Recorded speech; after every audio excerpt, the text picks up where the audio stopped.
ತುಂಬ ಖುಷಿ ಆಗ್ತಿದೆ, ಯಾಕಂದರೆ ತುಂಬ ಪಾಸಿಟಿವ್ ರಿವ್ಯೂ ಬರ್ತಿದೆ ನನ್ನ ಸಿನಿಮಾ ಬಗ್ಗೆ. ಒಂದೇ ಏನು ಹೇಳೋದಂದರೆ ಜನಗಳು ಥಿಯೇಟ್ರಿಗೆ ಬರಬೇಕು, ಬಂದು ಸಿನಿಮಾ ನೋಡಬೇಕು. ಬಟ್ ನೀವು ಕೊಡೋ ದುಡ್ಡುಗಂತೂ ಮೋಸ ಆಗಲ್ಲ, ಅದಂತೂ ಗ್ಯಾರಂಟಿ ಕೊಡ್ತೀನಿ ನಾನು. ಸಿನಿಮಾ ಮಾತ್ರ ತುಂಬ ಮಾಸಾಗಿ ತುಂಬ ಚೆನ್ನಾಗಿ ಬಂದಿದೆ. ಇವೆಲ್ಲ ಬಂದು ನಮಗೆ ಪ್ರೋತ್ಸಾಹ ಕೊಡಬೇಕು ಅಂತ ಕೇಳ್ಕೊಳ್ತೀನಿ. Thank you. ಎಲ್ಲರಿಗೂ ನಮಸ್ಕಾರ. ಈ ದಿನಕ್ಕೆ ವೆಯ್ಟ್ ಮಾಡ್ತಾ ಇದ್ವಿ ಸುಮಾರು ವರ್ಷದಿಂದ. ನಾವು ಪಟ್ಟಿರೋ ಕಷ್ಟ ಫ್ರೈಡೆಯಿಂದ ನೋಟಿಸ್ ಆಗ್ತಾ ಇದೆ. ತುಂಬ ಒಳ್ಳೊಳ್ಳೆ ರಿವ್ಯೂಗಳು ಬರ್ತಾ ಇದೆ. ಎಲ್ಲರೂ ಅಷ್ಟೇ ಫೈಟ್ಸ್ ಬಗ್ಗೆ ಆಗಿರ್ಬೋದು, ಸಾಂಗ್ಸ್ಗಳ ಬಗ್ಗೆ ಆಗಿರ್ಬೋದು, ಸೀನ್ಸ್ಗಳ ಬಗ್ಗೆ, ಆ ಸ್ಕ್ರೀನ್ ಪ್ಲೇ ಬಗ್ಗೆ, ರೈಟಿಂಗ್ ಬಗ್ಗೆ, ಎಲ್ಲದ್ರ ಬಗ್ಗೆ ನೋಟಿಸ್ ಆಗಿ ಮಾತಾಡ್ತಿದ್ದಾರೆ. ಸೊ ದಯವಿಟ್ಟು ಎಲ್ಲ ಕರ್ನಾಟಕ ಜನರ ಹತ್ತತ್ರ ಚಿತ್ರಮಂದಿರದಲ್ಲಿ ಹೋಗಿ ದಯವಿಟ್ಟು ಸಿನಿಮಾನ ನೋಡಬೇಕು ಅಂತ. ನೀವು ಕೊಡೋ ₹100 ನಮ್ಮ ಎಲ್ಲರ ಕನಸುಗಳಿಗೆ ಶಕ್ತಿ ಸಿಗುತ್ತೆ. ದಯವಿಟ್ಟು ಹತ್ತಿರದ ಚಿತ್ರಮಂದಿರದಲ್ಲಿ ಸಿನಿಮಾಗಳನ್ನ ನೋಡಿ. Thank you.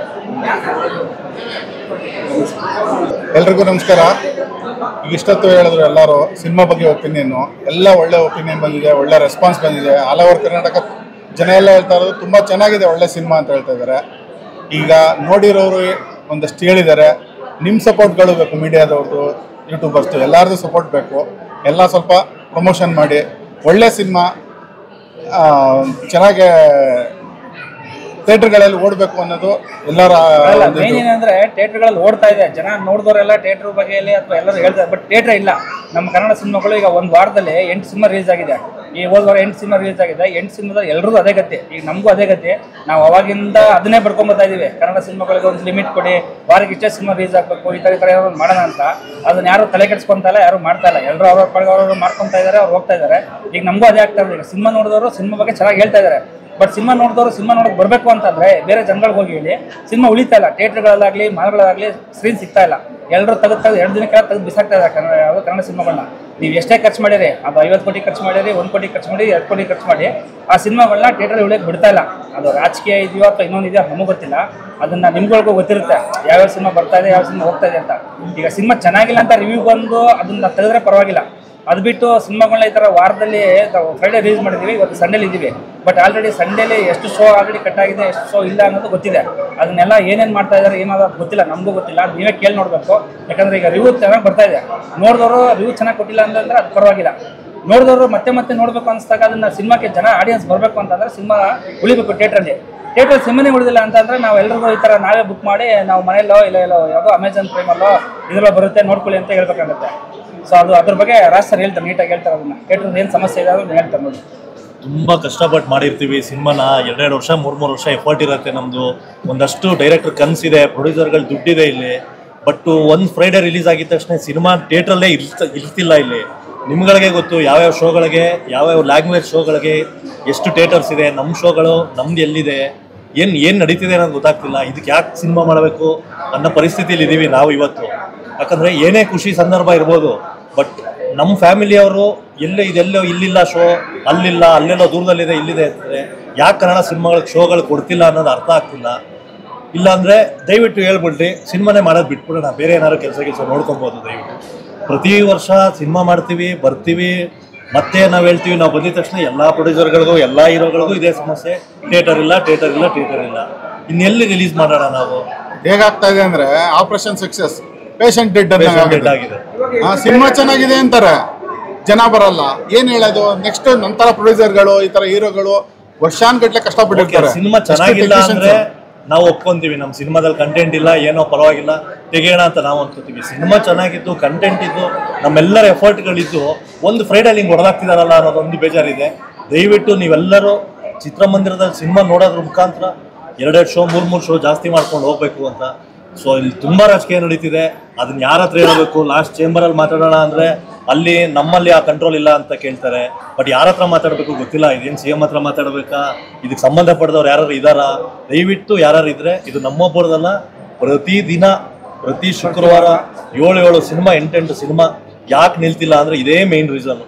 ದಯವಿಟ್ಟು ನೀವೆಲ್ಲರೂ ಸಪೋರ್ಟ್ ಮಾಡಿ. ಒಂದು ಸ್ವಲ್ಪ ಇದ್ರ ಬಗ್ಗೆ, ಇಷ್ಟು ದಿನ ಏನು ಸಪೋರ್ಟ್ ಮಾಡೋದಲ್ಲ, ಇದ್ರ ಬಗ್ಗೆ ಒಂಚೂರು 1-2 ವರ್ಡ್ ನಿಮ್ಮ ಬಗ್ಗೆ ಬರೆದ್ರೆ ಏನೋ ನಮಗೂ ಒಂದು ಕೆಲಸ, ನಮಗಾಗಿಲ್ಲ ಅಂದರೂ ಇನ್ನೊಬ್ರಿಗಾದ್ರೂ ಆಗುತ್ತೆ. ಈಗ ನಾವು ಆಲ್ರೆಡಿ ಸಂಡೇಲಿ ನಿಂತಿದ್ದೀವಿ. ನಾಳೆ ಬೆಳಗ್ಗೆ ಎಷ್ಟು ಶೋ ಇದೆಯೋ ಇಲ್ವೋ ಗೊತ್ತಿಲ್ಲ. ನಾವೇ ಮಾತಾಡ್ಕೊಳೋದಾಗಿದೆ, ನಮಗೆ ಗೊತ್ತಾಗ್ತಿಲ್ಲ. ದಯವಿಟ್ಟು ನಿಮ್ಮಿಂದ ಒಂದು ಸ್ವಲ್ಪ ಹೆಲ್ಪ್ ಆಗಲಿ, ಒಂದು ಅವೇರ್ನೆಸ್ ಮೂಡಿಸಿ ದಯವಿಟ್ಟು. ಒಂದು ಒಳ್ಳೆ ಚೆನ್ನಾಗಿರೋ ಸಿನಿಮಾನ ಗೆಲ್ಸ್ಬೇಕು ಜನ, ಅಷ್ಟೇ ಕೇಳ್ಕೊಳ್ಳೋದು. ಇನ್ನೇನು ಚೆನ್ನಾಗಿರೋ ಸಿನಿಮಾ ಬೇಕು ಅಂತಾರೆ, ಚೆನ್ನಾಗಿ ಎಲ್ಲರ ಮೋಟಾಕು ಚೆನ್ನಾಗಿದೆ ಅಂದಮೇಲೆ ಸಿನಿಮಾ ಓಡಲ್ಲ ಅಂತಂದ್ರೆ ಏನು ಅರ್ಥ? ನಮ್ಗೆ ಗೊತ್ತಾಗ್ತಾ ಇಲ್ಲ. ನೆಕ್ಸ್ಟ್ ಸಿನಿಮಾ ಮಾಡಕ್ಕೆ ಹೋದ್ರೆ ನಾನು ಅನೌನ್ಸ್ ಮಾಡಬೇಕು, ಏನು ಮಾಡೋದು ಅನ್ನೋದು ಪರಿಸ್ಥಿತಿಲಿ ಇದ್ದೀವಿ ಇವಾಗ. ನೆಕ್ಸ್ಟ್ ಸಿನಿಮಾ ಮಾಡೋದಾ ಬೇಡವಾ ಇದೇ ಡಿಸ್ಕಷನ್ ನಡೀತಾ ಇದೆ 3 ದಿನದಿಂದ. ಇದು ಏನು ಅನ್ನೋದೇ ಗೊತ್ತಾಗ್ತಾ ಇಲ್ಲ ಅಪ್ಪ ಜನಕ್ಕೆ. ಯಾವ ಥರ ಸಿನಿಮಾ ಮಾಡಬೇಕು ಅನ್ನೋದು ಗೊತ್ತಾಗ್ತಾ ಇಲ್ಲ. ಚೆನ್ನಾಗಿಲ್ಲ ಅಂದ್ರೆ ಓಕೆ, ಐ ಅಗ್ರಿ. ಚೆನ್ನಾಗಿಲ್ಲ ಅಂದ್ರೆ ನಾವೇ ಒಪ್ಕೋತೀವಿ, ತುಂಬಾ ಚೆನ್ನಾಗಿದೆ ಅಂದಮೇಲೂ ಜನ ಈ ಥರ ಆಗಿ ಥಿಯೇಟ್ರ್ಗಳ ಸಮಸ್ಯೆಗಳಾಗೋದು ಇವಕ್ಕೆಲ್ಲ ಯಾರು ಇದು ಮಾಡ್ತಾರೆ ಅನ್ನೋದೇ ನನಗೆ ಗೊತ್ತಾಗ್ತಾ ಇಲ್ಲ. ಯಾರು ಕೇಳಿದ್ರು ಅವ್ರವ್ರ ಕಷ್ಟ ನಮಗೆ ಹೇಳಕ್ ಬರ್ತಾರೆ. ನಮ್ಮ ಕಷ್ಟ ಹೇಳಕ್ ಹೋದ್ರೆ ಅವ್ರ ಕಷ್ಟನೇ ಹೇಳ್ತಾರೆ. ನಾವೇನ್ ಮಾಡೋದು ಅನ್ನೋದೇ. ಅಂದ್ರೆ ಏನಾಗಿದೆ ಪರಿಸ್ಥಿತಿ, ನಾಳೆ ಬೆಳಗ್ಗೆ ಸೋಮವಾರ, ಇನ್2 ದಿನ ನಾವು ಥಿಯೇಟ್ರಲ್ಲಿ ಉಳಿಸ್ಕೊಂಡಿಲ್ಲ ಅಂದ್ರೆ ಗುರುವಾರ ತೆಗಿತಾರೆ ಪಿಕ್ಚರ್ನ. ನೆಕ್ಸ್ಟ್ ಫ್ರೈಡೆ ಯಾವ ಸಿನಿಮಾಗಳು ಬರುತ್ತೆ ಆ ಸಿನಿಮಾಗಳನ್ನ ಹಾಕ್ತಾರೆ. ಸೊ 1 ವರ್ಷ 2 ವರ್ಷ ಕಷ್ಟಪಟ್ಟು ಎಲ್ಲೋಯ್ತು? 2 ಶೋ 3 ಶೋ ತೋರ್ಸಕ ನಮ್ಮ ಫ್ಯಾಮಿಲಿಯವ್ರಿಗೆ ತೋರ್ಸಕ ನಾವು ಸಿನಿಮಾ ಮಾಡ್ಕೊತೀವಿ. ಸೊ ಇದೊಂದು ಅರ್ಥ ಆಗ್ತಿಲ್ಲ ಡೈರೆಕ್ಟರ್ ಮಾತಾಡಿ.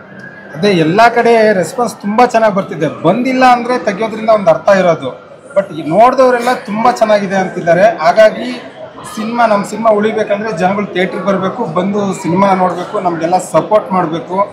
ಅದನ್ನು ಕೇಳ್ಕೊಳ್ತೀವಿ. ಅದೇ ನಮ್ಗೆ ಗೊತ್ತಾಗ್ತಿಲ್ಲ ಯಾರ ಹತ್ರ ಹೇಳಬೇಕು ಅಂತ, ಅದಕ್ಕೆ ನಿಮ್ಮ ಮುಂದೆ ಹೇಳ್ತಿದ್ವಿ. ಇದನ್ನೇ ತೊಗೊಂಡೋಗಿ ಚೇಂಬರ್ ಮುಂದೆ ಹೋಗಿ ಹೇಳ್ತೀವಿ ಅಂದ್ಕೊಳ್ಳಿ, ಅದು ಲೆಟ್ರಲ್ಲಿ ಮಾಡ್ತೀವಿ, ಅದು ಮಾಡ್ತೀವಿ, ಅದಕ್ಕೆ ಪ್ರೊಸೀಜರೇ ಒಂದಷ್ಟಿರುತ್ತೆ. ಅವರು ಹೇಳಿ ನಮಗೆ ಕೇಳೋ ಅಷ್ಟರಲ್ಲಿ ನಮ್ಮ ಸಿನಿಮಾ ಥಿಯೇಟ್ರಿಂದ ಹೋಗ್ಬಿಟ್ಟಿರುತ್ತೆ. ಸೊ ಪ್ರತಿ ಸಾರಿ ಎಲ್ಲರಿಗೂ ಇದೇ ತೊಂದರೆ ಆಗ್ತಿದೆ. ಸೊ ಇದಕ್ಕೊಂದು ಬೇಕೇ ಬೇಕು ಪರಿಹಾರ. ಗೊತ್ತಿಲ್ಲ, ಪರಿಹಾರ ಸಿಗೋವರೆಗೂ ನಾನಂತೂ ಸಿನಿಮಾ ಮಾಡಲ್ಲ. ಪ್ರತಿ ಸಾರಿ ಬಂದು ಅಷ್ಟು ಎಫರ್ಟ್ ಹಾಕಿರ್ತೀವಿ, ಅಷ್ಟು ಕೆಲಸ ಮಾಡ್ತೀವಿ, ಏನು ಅನ್ನೋದು ಅರ್ಥ ಆಗ್ತಿಲ್ಲ. ಇಷ್ಟು ಒಳ್ಳೆ ಸಿನಿಮಾ ಮಾಡಿದ್ದೀವಿ. ಈ ಪ್ರತಿಯೊಂದು ಹಂತದಲ್ಲೂ ನಮ್ಮ ಜೊತೆ ನಿಂತು ನಮ್ಮ ಹರೀಶ್ ಅರ್ಸ್ ಅವರು ತುಂಬ ಸಪೋರ್ಟ್ ಮಾಡಿದ್ದಾರೆ. ಅವ್ರಿಗೆ ಮೊದಲನೇದೇ ಥ್ಯಾಂಕ್ಸ್ ಹೇಳ್ತೀವಿ. ಅದ್ರ ಜೊತೆಗೆ ಸಂತು ಇವತ್ತು ತುಂಬ ಜೊತೆಗೆ ಸಪೋರ್ಟಾಗಿ ನಿಂತು ಸಂತು ಅವ್ರು ತುಂಬ ಸಪೋರ್ಟ್ ಮಾಡಿ ಎಲ್ಲರನ್ನು ಅರೇಂಜ್ ಮಾಡಿಕೊಂಡು ಒಂದು ವ್ಯವಸ್ಥೆ ಮಾಡ್ಕೊಂಡು ನೀಟಾಗಿ ಮಾಡ್ಕೊಟ್ಟಿದ್ದಾರೆ. ಸಂತು ಅವ್ರಿಗೂ ಥ್ಯಾಂಕ್ಸ್ ಹೇಳ್ತೀವಿ. ಜೊತೆಗೆ ನಮ್ಮ ಮೇನ್ ಪ್ರೊಡ್ಯೂಸರು ನರಸಿಂಹಮೂರ್ತಿ ಅವರು ನಮ್ಮ ಮುಂದಿನ ಅನೌನ್ಸ್ಮೆಂಟ್ ಒಂದಿದೆ, ಬಿಗ್ ಅನೌನ್ಸ್ಮೆಂಟ್. ಅದನ್ನ ಇವಾಗ ನಿಮ್ಮ ಮುಖಾಂತರ ಇಲ್ಲೇ ಅನೌನ್ಸ್ ಮಾಡಬೇಕು ಅಂದ್ಕೊಳ್ಳಿ. ಯಾಕಂದರೆ ಸಿನಿಮಾ ಮಾಡ್ತೀವಿ, ಸೋಲುತ್ತೆ ಗೆಲ್ಲುತ್ತೆ ಅದು ಸೆಕೆಂಡ್ರಿ. ಅದು ಸಿನಿಮಾ ಮಾಡಲೇಬೇಕು. ಯಾಕಂದರೆ ಪ್ರತಿಯೊಂದು ಹಂಗೇನೆ, ಸಿನಿಮಾ ಆದಮೇಲೆ ಮಾಡಲೇಬೇಕು. ಅದು ಸೋಲುತ್ತಾ ಗೆಲ್ಲುತ್ತಾ ಎಲ್ಲ ಗೆಲ್ಲಬೇಕು ಅಂತಲೇ ಮಾಡೋದು. ಯಾರು ಬಂಡವಾಳ ಹಾಕಿ ಲಕ್ಷಾಂತರ ರೂಪಾಯಿ ಅಲ್ಲ ಕೋಟ್ಯಾಂತರ ರೂಪಾಯಿ ಬಂಡವಾಳ ಹಾಕಿ ಸೋಲ್ಬೇಕು ಅಂತ ಯಾರು ಸಿನಿಮಾ ಮಾಡಲ್ಲ. ಎಲ್ಲರೂ ಗೆಲ್ಲಬೇಕು ಅಂತಲೇ ಮಾಡೋದು. ಈಗ ಈ ಫಸ್ಟ್ ಡೈರೆಕ್ಷನ್ ನಾವು ಬಾಂಡ್ರವಿ ಸಿನಿಮಾ ಮಾಡಿದಾಗಲೂ ಕೂಡ ಮೊದಲನೇ ಡೈರೆಕ್ಟರ್ ಅವ್ರಿಗೆ ಆಫರ್ ಕೊಟ್ವಿ, ಅವ್ರಿಗೂ ಬಂದು ಮಾಡಿದ್ರು, ನೀಟಾಗಿ ಮಾಡಿದ್ರು. ಈಗ ರಾಜವರ್ಧನ್ ಸರ್ ಅಷ್ಟೇ, ಅವರು ಎಲ್ಲರೂ ಅವರು ಒಂದು 4 ಸಿನಿಮಾ ಮಾಡಿದ್ದಾರೆ ಈಗ ಆಲ್ರೆಡಿ. ಇದು 4ನೇ ಸಿನಿಮಾ ಅಲ್ಲ ಸರ್, ನಿಮ್ದು 4ನೇ ಸಿನಿಮಾ ಅವ್ರದ್ದು. ಅವರು ಬಿಚ್ಚುಗತ್ತಿ ಅಂತ ಸಿನಿಮಾ ಮಾಡಿದ್ರು, ಅದು ದೊಡ್ಡ ಸಿನಿಮಾನೇ. ಅವಾಗ ಕರೋನಾ ಬಂತು, ಅದೇನೋ ಒಂದು ಆಯಿತು, ಅದೇನೋ ಒಂದು ಹೋಯ್ತು, ಅವಾಗ್ಲೂ ಅದಾಗೆ ಮುಚ್ಚೋಯ್ತು. ಸೊ ಇವಾಗ ಒಂದು ಒಳ್ಳೆ ಸಿನಿಮಾ ಮಾಡಿದ್ದೀವಿ, ಅದಕ್ಕೆ ಸಪೋರ್ಟ್ ಮಾಡಿ. ನಿರ್ದೇಶಕರು ಅಷ್ಟೇ, ಮೊದಲನೇ ಸಿನಿಮಾ ಇವ್ರದ್ದು, ಅದಕ್ಕೆ ಚಾನ್ಸ್ ಕೊಟ್ವಿ.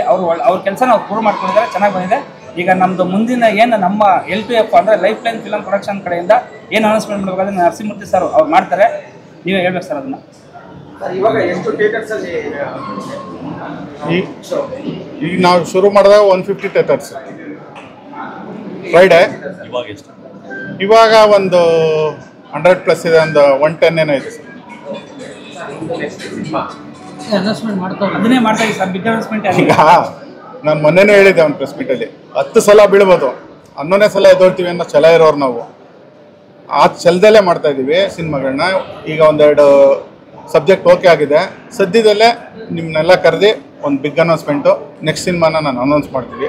ನಾವು ನಮ್ಮ ಟೀಮು ಎಲ್ಲ ಸೇರಿ ಎಲ್ಲ ಅಪ್ಡೇಟ್ಸು ನಿಮ್ಗೆ ಕೊಡ್ತೀವಿ. ಅಷ್ಟು ಹೇಳೋಕ್ಕೆ ಇಷ್ಟಪಡ್ತೀನಿ. Thank you.